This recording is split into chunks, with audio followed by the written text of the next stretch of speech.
سے میرے والد کو محبت ہے مجھے بھی محبت کرنی ہے۔ آج کل کے نوجوانوں کو اس سے سبق حاصل کرنا چاہیے۔ یہ واقعہ ہمارے لیے عبرت ہے۔ آج نعوذ باللہ من ذالک لوگوں کا یہ حال ہے کہ میڈیا کی وجہ سے ہماری اولاد اس قدر دین سے دور ہو گئی۔ یہ فلموں ڈراموں کا اثر ہے کہ جس میں لوگ بتاتے ہیں کہ اس طرح کے جملے بولے جاتے ہیں والدین کے لیے، اور ایک انسانی فطرت ہے کہ برائی کو بہت جلدی کیچ کر لیتا ہے۔ مثلا اس طرح کہتے ہیں آپ فضول بات کر رہے ہیں، نعوذ باللہ من ذالک۔ اچھا کبھی یوں کہتے ہیں کہ والد نے کوئی بات کہی اور غلط فہمی کی وجہ سے والدین نے ڈانٹ دیا، اور پھر انہیں احساس ہوا اور کہا بھی مجھے معاف کرنا، مجھ سے غلطی ہو گئی تھی، والد نے کہا یا والدہ نے کہا مجھے غلط فہمی ہو گئی تھی۔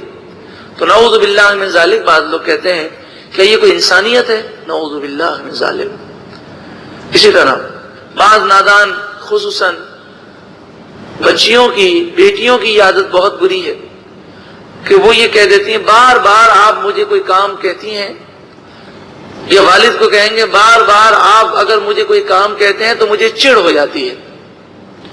اور کبھی جب والد سمجھائے کہ یہ آپ نہ کریں یہ تو بری عادت ہے، تو نادان بچے اس طرح کہتے ہیں کہ یہ بری عادتیں تو میرے اندر پکی ہو چکی ہیں، آپ کو اگر میرے ساتھ رہنا ہے تو یہ برداشت کرنا پڑے گا۔ نعوذ باللہ من ذالک۔ ایک دفعہ پڑھی استغفر اللہ۔ اگر آج تک ہم نے ایسی باتیں کہی ہیں تو ہم اللہ کی بارگاہ میں توبہ کرتے ہیں، اور کوشش کیجیے اپنے والدین کو راضی کرنے کے لیے کہ آخرت بھی تباہ ہے، قبر بھی عذاب کا گڑھا ہے، اور دنیا میں بھی تباہی ہے اس بچے کے لیے، اس لڑکی کے لیے، چاہے وہ لڑکا ہو چاہے لڑکی ہو۔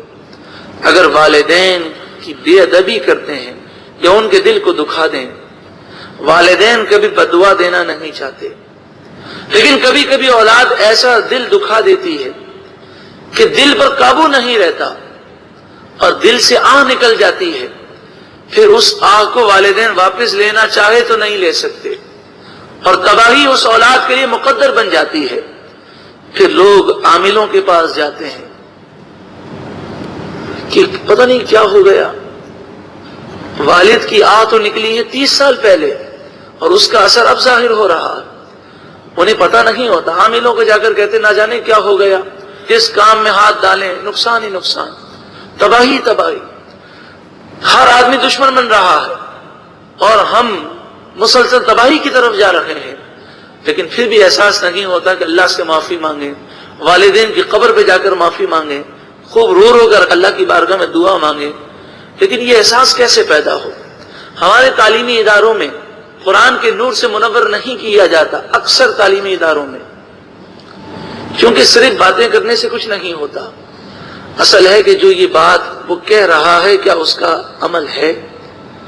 تو ہمارا میڈیا، ہمارا یہ فلمیں ڈراموں کا ایک نظام، اس نے ہماری نوجوان نسل کے ذہنوں کو تباہ کر دیا۔ اگر ہماری اولاد ہمارا ادب کرتی ہے تو وہ بھی صرف اس وجہ سے کہ والد صاحب کے پاس سارا کنٹرول ہے، دولت ان کے پاس ہے، ان سے اگر بگاڑ لیا تو مجھے وہ آگ کر دیں گے، نکال دیں گے، ورنہ آج والدین کی وہ عزت نہیں پائی جاتی جو کہ اسلامی تہذیب کا ایک شاہکار ہے۔ آ جائیے اسلام کی طرف، مغربی تہذیب کو ٹھکرا کر پھینک دیجئے، کہیں ایسا نہ ہو کہ یہ ہمارے لیے دنیا اور آخرت میں رسوائی کا باعث بن جائے۔